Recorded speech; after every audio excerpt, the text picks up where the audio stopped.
वहीं भारतीय जनता पार्टी की तरफ से निष्कासित होने के बाद हरक सिंह रावत से हमारी सहयोगी ममता चतुर्वेदी ने खास बातचीत की। क्या कुछ कहा उन्होंने, सुनिए। बातचीत करने के लिए हमारे साथ मौजूद है भारतीय जनता पार्टी से निष्कासित और पूर्व मंत्री हरक सिंह रावत जी।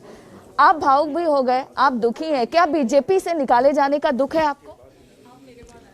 अब देखिए, हम कोई जानवर पालते हैं तो एक लगाव जैसा हो जाता है। 5 साल भाजपा में हम रहे, अच्छे एक मीठे अनुभव रहे। हालांकि मैं भाजपा में पहले भी रहा हूं, लेकिन इस बार मैंने मन नहीं था मेरा कि, हालांकि मुझे लग रहा था भाजपा ने कोई काम नहीं किया। हमारा कोटद्वार में सेंट्रल स्कूल, मेडिकल कॉलेज के लिए मैंने बहुत लड़ता रहा, लेकिन नहीं बनाया। लास्ट में जाके जो है जियो जारी किया 25 करोड़ का, लेकिन फिर भी मेरा मन नहीं था। मैं आज बता रहा हूँ, मैं सोचता था नहीं, अब जो हो गया, अब नहीं पार्टी बदलूंगा। लेकिन अच्छा है, ईश्वर ने मौका दे दिया। ईश्वर शायद कुछ अच्छा कराना चाहता है, और मैं अमित शाह जी का और भाजपा के राष्ट्रीय नेतृत्व का बहुत आभारी हूँ कि उन्होंने मुझे निकाल दिया। मेरे उस इतना बड़ा बोझ हल्का कर दिया कि आप सोच भी नहीं सकते। मैं कल इतनी चैन की नींद सोया हूँ ना, मैंने कहा अच्छा कर दिया इन्होंने। मैं जबरदस्ती बेमन रहता कि मैंने वायदा किया अमित शाह जी से, नड्डा जी से वायदा किया है, इसलिए कोई काम भी नहीं किया इन्होंने, लेकिन फिर भी रहता। लेकिन उन्होंने मेरा बोझ हल्का कर दिया। और केदार बाबा ने, मैंने तो देखिए जिस दिन अमित शाह मोदी जी वहाँ पंडा समाज के लोग मोदी जी का विरोध करते, मुख्यमंत्री मुझको लेकर गए 3 दिन पहले। मैंने सारे पंडा समाज से बातचीत करी, और फिर मोदी जी जिस दिन आए केदारनाथ में, उनका स्वागत हुआ। पर मुझे मोदी जी का जो भाषण केदारनाथ में था, मैंने देख लिया, मैंने कहा तिलिस्म खत्म हो गया अभी इस व्यक्ति का। अभी देहरादून में परेड ग्राउंड में देखा, मैं मंच पे बैठा था, मैं अपने पड़ोस में सुबोध उनियाल था, मैं उनसे कह रहा था यार कभी मोदी जी बोलते थे तो लोग सोचते थे और कितनी देर बोले ये आदमी, आज क्या तिलिस्म खत्म हो गया, सारा मैदान खाली हो गया। मोदी जी का भाषण खत्म भी नहीं हुआ था, आधे भाषण में पब्लिक उठ गया। मैं सोचा, मैंने कहा भाई यार ये देश का प्रधानमंत्री है, देख नहीं रहा कि लोग उठ के जा रहे हैं, मैं तब भी बोलते जा रहा हूं। अच्छा हुआ ईश्वर ने बच्चा कि इनको ऐसी सद्बुद्धि आई कि अब इनकी विदाई तो थी इनके पहले से, लेकिन जो थोड़ा थोड़ा, अब मैं वो शब्द नहीं बोलूंगा कि वो क्या एक कहावत है ना कि ताबूज में अंतिम कील वाला, मैं नहीं बोलूंगा, लेकिन है कहावत वो, जो थोड़ा बहुत इससे कसर थोड़ा सा रह जाते, तो अब ये इन्होंने जो है उसको पूरा कर लिया। और इसका असर मैं आज आपको बता रहा हूँ, ये मैं उस केदार बाबा की, मैंने 2013, 16, 17 में आम बहुत सारे मीडिया के लोग रहे होंगे जिन्होंने मेरे जो केदारनाथ में जो है उस समय में जो है रामबाड़ा में, जंगल चट्टी में लाशें अपने हाथों से उठाई। मैंने केदारनाथ में नंदी बैल के सामने 10-15 लाशें थी, मैंने अपने हाथ से लाशें खींच के, कोई मजदूर जब नहीं कर रहा था वहाँ काम, मैंने अपने हाथों से वो लाशें जलाई हैं।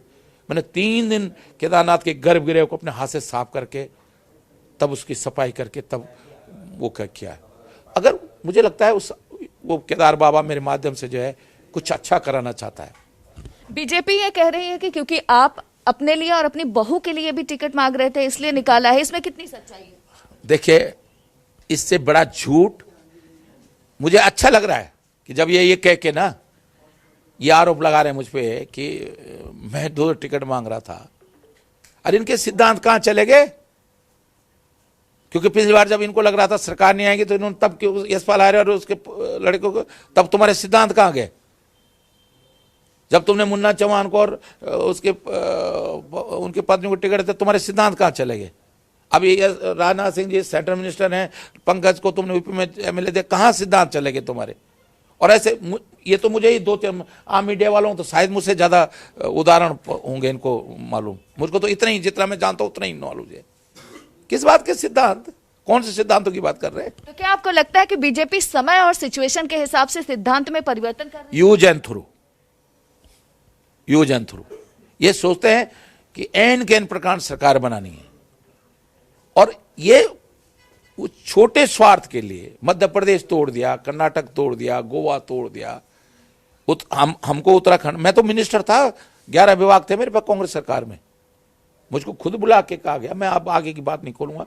कुछ चीजें ऐसी होती हैं जो पर्दे में रहनी चाहिए, ये भी जानते हैं और मैं भी जानता हूं कि 2016 में क्या हुआ था। कभी ज्यादा छेड़ेंगे मुझको तो बोलूंगा। अभी तो मैं अभी निकाल दे, इनकी भलाई इसी में कि इन्होंने निकाल दे, मुझे अपना काम करने दे, मुझको ज्यादा छेड़े ना, मुझे छेड़ेंगे तो फिर तूफान खड़ा हो जाएगा। तो अब आप हरीश रावत जी के नेतृत्व में काम करेंगे? भैया, जब मैं वो जिस योगी जी ने मेरे जिंदाबाद के नारे लगाए कोटद्वार में, चौथे नंबर छात्र संगत वहां से चुनाव लड़ा था, चौथे नंबर पे रहे थे। खुली जीप में जब मैं शपथ दिलाने गया था छात्र संघ को, तो खुली जीप में तीरथ राव तो मैंने बच्चे की तरह पाला है, छात्र संघ अध्यक्ष बनाया। जब उसके अध्यक्षता में कर तीरथ राव, जब मैं 9 में जो है मिनिस्टर था यूपी में, तो उमानाथ सिंह जी मेरे सहयोगी मंत्री थे, उनके साथ प्यार होता। जब उसके साथ रह काम कर सकता हूं तो हरीश भाई तो कम मुझे एक संतुष्ट है कि 1980 में MP रहे, मुंहभर में बड़े हैं मुझसे। उत्तराखंड के देखिए, कांग्रेस भाजपा की बात नहीं कर रहा हूं मैं।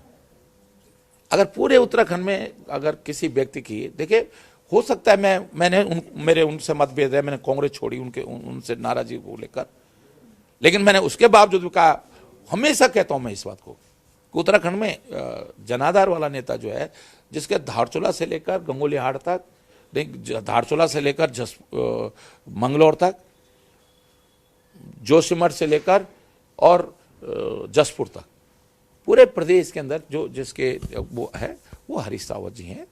मैं स्वीकार करूं न करूं, मैं भाजपा में होता तब भी मैं इस बात को कहता था। हरीश रावत जी ने कहा था कि आप माफी मांगे, तो क्या आप माफी मांगने को तैयार हैं? अब इससे बड़ी माफी क्या होगी?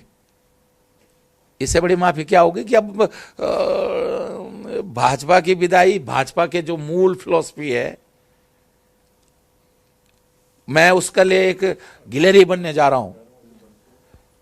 जैसे राम को जब वनवास हुआ था नहीं, और जब वो लंका पे जा रहे थे, तो जब सारे बंदर जानवर जो है मिट्टी पत्थर डाल के पुल का निर्माण कर रहे थे, गिलहरी दूर बैठी थी। गिलहरी समुद्र में लिपटती है, मिट्टी डालती है, तो राम ने देखा भी गिलहरी तो ये काम का क्या कर रही, तो उसने कहा कि प्रभु राम, मैं जो ये राक्षसों के विनाश में, मैं जानती हूं मेरे इस चुटकी भर मिट्टी डालने से पुल का निर्माण नहीं होगा, लेकिन इस राक्षसों के विनाश के मामले में, साधु संतों की सुरक्षा के मामले में इस गिलहरी को योगदान करने से मत रोको।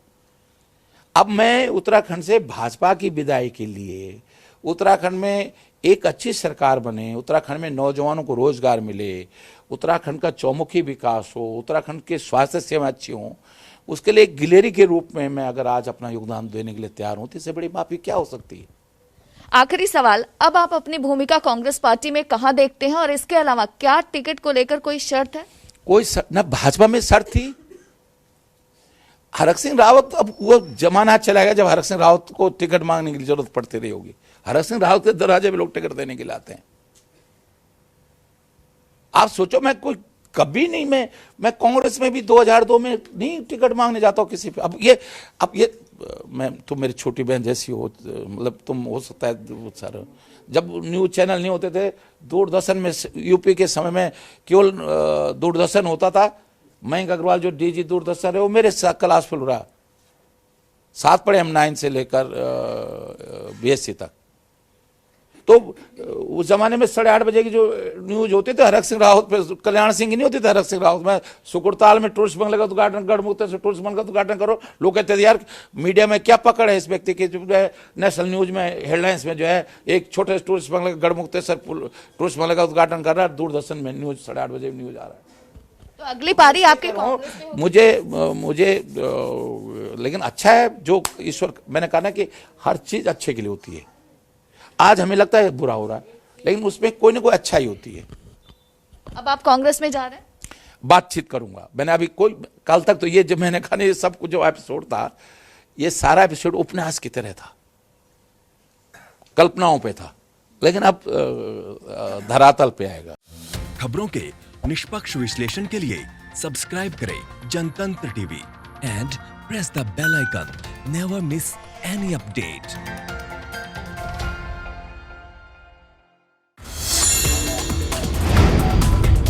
Download the Janatantra TV app, available on Google Play and App Store. Download it now.